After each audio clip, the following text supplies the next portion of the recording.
Hello students, 11th class की second book के अंदर ये वाले चैप्टर्स हैं। पहला चैप्टर है अपॉपचयी अभिक्रियाएं, जिसको इंग्लिश में बोलते हैं रेडॉक्स रिएक्शंस।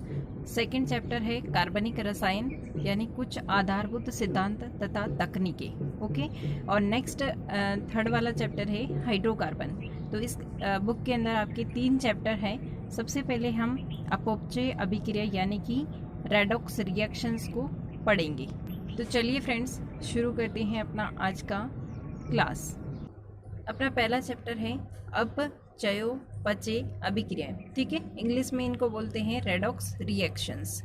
सबसे पहले अपन देखते हैं कि इस चैप्टर का इम्पोर्टेंस क्या है और अपन इसको क्यों पढ़ना चाहते हैं। ठीक है, यानी अपने अध्याय के यानी अपने सिलेबस में इसको क्यों रखा गया है, ये कहाँ कहाँ पर अपन को देखने को मिलता है।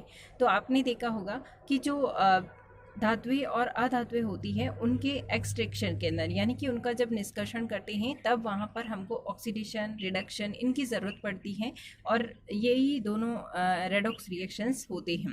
कौन कौन से? ऑक्सीडेशन और रिडक्शन, यानी ऑक्सीकरण और अपचयन।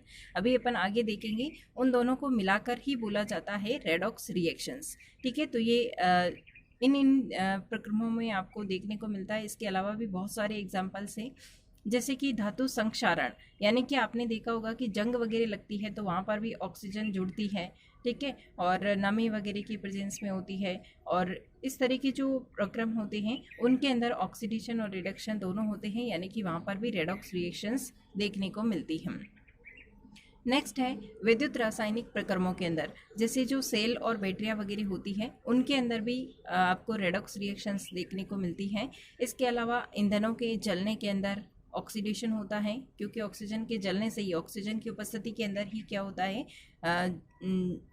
ईंधनों का दहन होता है। ठीक है, नेक्स्ट है शुष्क एवं गीली बैटरियों के चालन के अंदर, यानी कि शुष्क और जो सूखी हुई बैटरियाँ होती है और जो गीली बैटरियाँ होती है, यानी कि जो पानी से चलती हैं, तो उन दोनों के अंदर भी ऑक्सीडेशन और रिडक्शन का इम्पोर्टेंस रोल होता है। ठीक है, नेक्स्ट है हाइड्रोजन मित व्यवधान, यानी हाइड्रोजन की जो इकोनॉमी होती है उसके अंदर भी ये रेडॉक्स रिएक्शंस देखने को मिलती है, जो अपन आगे डिस्कस भी करेंगे। और जैसे यहाँ पर एग्जांपल दे रखा है इसी के अंदर कि द्रव हाइड्रोजन का उपयोग ईंधन के रूप में इसीलिए इसका यूज़ किया जाता है, यानी कि कम खर्चे के अंदर हमको ईंधन कैसे मिल सकता है, तो द्रव हाइड्रोजन का यूज़ किया जाता है। जैसे ये रॉकेट वगैरह होते हैं तो उनके अंदर ये काम में आता है ज़्यादातर। ठीक है, नेक्स्ट है ओजोन छिद्र वगैरह हैं, तो यहाँ पर भी आपको ऑक्सीडेशन देखने को मिलता है। तो इस तरह की जो रिएक्शंस होती हैं इनके अंदर हम रेडॉक्स रिएक्शंस देखते हैं, जहाँ पर ऑक्सीडेशन और रिडक्शन की प्रोसेस होते हैं। तो अपन सबसे पहले डिस्कस करते हैं कि ये अपचयोपचयी शब्द यानी रेडॉक्स शब्द होता क्या है। ठीक है, देखिए ये अपना शब्द है अपचयोपचयी यानी कि रेडॉक्स। ओके, ये 2 शब्दों से मिलकर के बना हुआ है। इसके अंदर अगर आप देखेंगे तो शब्द का संधि अगर करके देखेंगे तो अपचय प्लस उपचय। ठीक है, अ और उ मिलकर के यहाँ पे ओ बन रहा है, तो अपचय प्लस उपचय ये 2 शब्द है और इसी से ये बना हुआ है उपचयन और ये है अपचयन। ओके, और उपचयन होता है उसी को ऑक्सीडेशन भी बोलते हैं और ऑक्सीकरण भी बोलते हैं। और इसी तरह से जो अपचयन होता है उसको रिडक्शन बोला जाता है। अब ये दोनों प्रोसेस होते क्या हैं, अपन सबसे पहले देखते हैं ऑक्सीडेशन को। देखिए ऑक्सीडेशन में क्या होता है कि आपको ध्यान में रखना है कि होता कैसे है ऑक्सीडेशन, और अपचयन में आपको ये ध्यान में रखना है कि अपचयन कैसे होता है। ठीक है, तो दोनों प्रोसेस एक दूसरे के विपरीत चलते हैं और दोनों हमेशा साथ साथ में चलते हैं, और इसीलिए दोनों प्रक्रमों को मिला करके बोला जाता है रेडॉक्स अभिक्रिया। ठीक है, तो सबसे पहले अपन देखते हैं कि ऑक्सीडेशन कैसे होता है या उपचयन कैसे होता है। देखिए किसी भी पदार्थ के अंदर या किसी भी रिएक्शन के अंदर अगर आपको ऑक्सीजन जुड़ता हुआ दिखाई दे रहा है तो वहाँ पर हो रहा है ऑक्सीकरण। ठीक है, किसी पदार्थ में ऑक्सीजन का जुड़ना क्या है, ऑक्सीकरण है। जैसे यहाँ पे मैग्नीशियम ले रखा है और उसके साथ में ऑक्सीजन को जोड़ रखा है, और ऑक्सीजन जुड़ करके बन रहा है यहाँ पे मैग्नीशियम का ऑक्साइड MgO, यानी ऑक्सीजन इसमें जुड़ गई तो किसका ऑक्सीडेशन हुआ, इस मैग्नीशियम का ऑक्सीडेशन होता है। ठीक है। नेक्स्ट है, इसी के अंदर इसी का एग्जांपल दे रखा है कि कॉपर के साथ में ऑक्सीजन जुड़ रही है, और जब कॉपर के साथ में ऑक्सीजन जुड़ रही है तो इधर कॉपर का ऑक्साइड बन रहा है जो कि ब्लैक कलर की लेयर के रूप में शो होता है। ठीक है, यानी यहाँ पर कॉपर का ऑक्सीडेशन यानी उपचयन हो रहा है किसके अंदर, कॉपर ऑक्साइड में। ठीक है। नेक्स्ट है, इधर अपन देखते हैं रिडक्शन कैसे होता है। देखिए, ऑक्सीजन के जुड़ने से तो क्या हो रहा है, ऑक्सीकरण हो रहा है, और अपचयन में आपको ध्यान में रखना है कि किसी पदार्थ से अगर ऑक्सीजन निकल रहा है तो वहां पर अपचयन होता है, यानी हो गई एक दूसरे के विपरीत। ठीक है, तो यहाँ पर जैसे कॉपर ऑक्साइड है, इसके साथ में जैसे हाइड्रोजन की रिएक्शन होती है तो ये O जो है यहाँ पे ऑक्सीजन जो है वो यहाँ से सेपरेट हो जाता है और ये इस H2 के साथ में मिलकर के H2O निकाल देता है।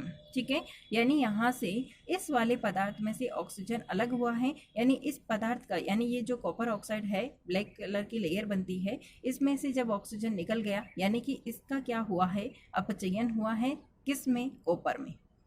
ओके, ये समझ में आपको आ गया होगा। नेक्स्ट यहाँ पे एग्जांपल जिंक कार्बोनेट का दे रखा है, इसमें भी ऑक्सीजन निकल जाती है। देखिए, हीट करने पर ZnO प्लस CO2 बनता है। ओके, और इसी तरह से आगे और दे रखा है ZnO प्लस कार्बन, तो यहाँ से देखिए ZnO जो था वो Zn में चेंज हो गया।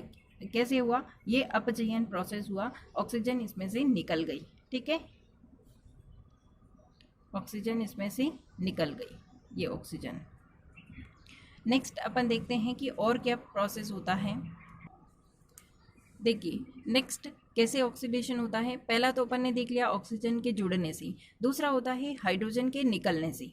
ओके, ऑक्सीकरण कैसे कैसे होता है, पहले तो ऑक्सीजन के जुड़ने से देख लिया था अभी अपन ने, और अभी अपन देखते हैं हाइड्रोजन के निकलने से भी ऑक्सीडेशन होता है। देखिए, यहाँ पे CH4 कंपाउंड दे रखा है, इसके साथ में ऑक्सीजन जोड़ने का प्रयास किया गया है, यानी ऑक्सीजन जुड़ भी रही है, यानी ऐसे भी देख सकते हैं कि ऑक्सीजन के जुड़ने से भी हो रहा है, और दूसरा ऐसे भी देख सकते हैं कि हाइड्रोजन निकल भी रहा है। देखो यहाँ पे CH4, इसमें 4 हाइड्रोजन है, लेकिन इधर आप देखो यहाँ पे हाइड्रोजन जो है इस कार्बन से निकल चुका है, कार्बन के पास में कोई भी हाइड्रोजन नहीं बचा है, यानी कि या तो पूरे हाइड्रोजन निकल सकते हैं या आधे भी निकल सकते हैं। तो अपन को ये ध्यान में रखना है कि बस हाइड्रोजन के निकलने से क्या होता है, ऑक्सीकरण होता है। ठीक है, तो यहाँ पर देखो इस कार्बन के साथ में जो 4 हाइड्रोजन थे वो निकल चुके हैं, यहाँ जल बना चुके हैं इन दोनों ऑक्सीजन के साथ में मिल करके। ठीक है, तो इस तरह से आप ये देखेंगे कि CH4 जो था उसका CO2 के अंदर क्या हो गया है, अपचयन हो गया है। ठीक है, सॉरी, उपचयन, ये गलत लिखा हुआ है, उपचयन। ठीक है, उपचयन हुआ है, कार्बन का हाइड्रोजन के निकलने से यहाँ पे क्या हो रहा है, उपचयन हो रहा है। ठीक है, नेक्स्ट एग्जाम्पल है उपचयन। उपचयन का नेक्स्ट एग्जाम्पल है 2H2S गैस। ठीक है, इसका ऑक्सीजन के साथ में जैसे ही ये ऑक्सीजन के साथ में रिएक्शन हो रही है तो यहाँ से देखिए इस सल्फर से ये दोनों हाइड्रोजन जो है वो निकल जाते हैं, और सल्फर H2S जो है केवल सल्फर में चेंज हो गया, यानी यहाँ पर भी हाइड्रोजन निकल गया। तो यहाँ पर भी हाइड्रोजन के निकलने से क्या होता है, इसका उपचयन हो रहा है। ओके, तो ये आपको ध्यान में रखना है। और अपचयन में क्या हो जाएगा, इसका विपरीत हो जाएगा, यानी हाइड्रोजन का जुड़ना।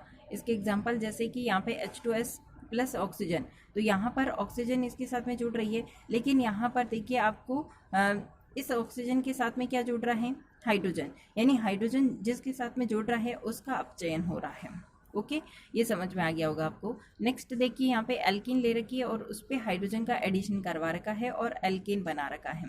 ठीक है, यहाँ पर भी क्या हो रहा है, हाइड्रोजन का एडिशन हो रहा है, यानी कि ये अपचयन होता है। और ये प्रोसेस ज़्यादातर देखने को मिलती है डालडा घी वगैरह बनाने की जो प्रोसेस होते हैं वहाँ पर ये देखने को मिलता है। नेक्स्ट है और ऑक्सीडेशन कैसे हो सकता है, तो ऑक्सीकरण के लिए नेक्स्ट है, अगर ऋण विद्युतीय तत्व किस में जुड़ रहा है तो वहाँ पर उस एलिमेंट का या उस एटम का क्या होगा, ऑक्सीडेशन होगा। ऋण विद्युतीय तत्व जैसे आप जानते होंगे वैसे तो और बाकी यहाँ पे भी देख सकते हैं जैसे fluorine, oxygen, nitrogen, chlorine, bromine, iodine, sulphur, इस तरह के जो एलिमेंट्स होते हैं ये ऋण विद्युतीय तत्व होते हैं। और जब ये किसी रिएक्शन में जुड़ते हुए दिखाई देते हैं तो आपको वहाँ पे देखना है कि ये क्या करेंगे, ऑक्सीडेशन करते हैं। यानी कि जैसे यहाँ पे Cl2 ऋण विद्युतीय तत्व है, ये मैग्नीशियम के साथ में जुड़कर MgCl2 बना देते हैं। ठीक है, यानी ऋण विद्युतीय तत्व का जुड़ना भी क्या है, ऑक्सीकरण है। और इधर हो जाएगा ऋण विद्युतीय तत्व का निकलना। जैसे यहाँ पे Hi यानी हाइड्रोजन आयोडाइड था, आगे जाकर के ये सिर्फ हाइड्रोजन और आयोडाइड, यानी इसमें से हाइड्रोजन में से इस HI में से हाइड्रोजन अलग हो गया और I2 अलग हो गया, यानी हाइड्रोजन का ऋण विद्युतीय तत्व यानी कि आयोडीन का निकलना क्या है, ये अपचयन होगा। यानी इस वाले का इसके अंदर H2 में से निकला ना, क्योंकि ये इसका नहीं होगा, क्योंकि इसके साथ में से ऋण विद्युतीय तत्व निकला है तो इसका अपचयन हुआ है। ठीक है, अब ऐसे ही एग्जाम्पल ये दे रखे हैं। नेक्स्ट है विद्युत धनी तत्वों का निकलना। देखिए विद्युत धनी तत्व यानी कि जिस पे धनावेश होता है, ऐसे तत्वों का निकलना जो है वो भी क्या होता है, ऑक्सीकरण होता है। जैसे यहाँ पे AgCl, अगर धन विद्युतीय तत्व इसमें से Ag है और Cl पे तो क्या होता है, माइनस चार्ज होता है, तो अगर इस Cl में से Ag निकल जाए तो इसका क्या हो जाएगा, ऑक्सीकरण हो जाएगा। तो यहाँ पे देखिए ये Ag प्लस और Cl माइनस, यानी कि यहाँ पर देखिए आपको धन विद्युतीय तत्वों का निकलना, इससे ऑक्सीकरण हो रहा है। यानी ये Ag निकल जाएगा यहाँ से, इस Cl में से यह जो AgCl था उसमें से Cl अलग अकेला बच गया है और इसमें से Ag अलग हो गया, यानी कि AgCl का Cl2 के अंदर क्या हुआ है, ऑक्सीकरण हुआ है। ठीक है, ऐसे ये वाला एग्जाम्पल दे रखा है। और यहाँ पे ये ध्यान में रखना है कि विद्युत धनी यानी इलेक्ट्रोपॉजिटिव वह होते हैं जो धातु इलेक्ट्रॉन देकर के पॉजिटिव आयन बना देते हैं। ऐसे एलिमेंट्स क्या होते हैं, विद्युत धनी एलिमेंट्स हो जाते हैं। और इसी इधर हो जाएगा इसका विपरीत, यानी कि इलेक्ट्रोपॉजिटिव जो तत्व होते हैं उनका जुड़ना, इधर तो निकलना था इलेक्ट्रोपॉजिटिव एलिमेंट्स का और इधर जो है जुड़ना हो जाएगा। ओके, तो यहाँ पे देखिए इलेक्ट्रोपॉजिटिव जो एटम्स है यानी आयरन है वो इसके साथ में जुड़ जाता है FeCl2, तो Fe प्लस Cl2 का अपचयन हो रहा है FeCl2 में, यानी इसके साथ में जुड़ रहा है ये वाला इलेक्ट्रोपॉजिटिव यानी कि धन विद्युतीय तत्व इसके साथ में जुड़ रहा है, इसलिए इसका अपचयन हो जाता है। ठीक है, ये नेक्स्ट एग्जाम्पल भी इसी तरह का दे रखा है। तो डियर स्टूडेंट्स, आप इन एग्जाम्पल्स से ऑक्सीकरण और अपचयन को अच्छे से समझ सकते हैं। और अभी इस वाली क्लास में अपन यहीं तक देखेंगे और नेक्स्ट क्लास के अंदर अपन इसके आगे वाला टॉपिक जो कि है इलेक्ट्रॉन स्थानांतरण अभिक्रिया, जो है इलेक्ट्रॉन स्थानांतरण अभिक्रिया के रूप में अपचयोपचय अभिक्रिया किस प्रकार से होती है, ये अपन नेक्स्ट क्लास के अंदर डिस्कस करेंगे। तो मिलते हैं नेक्स्ट क्लास के अंदर, तब तक के लिए thanks for watching this video. जय हिंद, वंदे मातरम।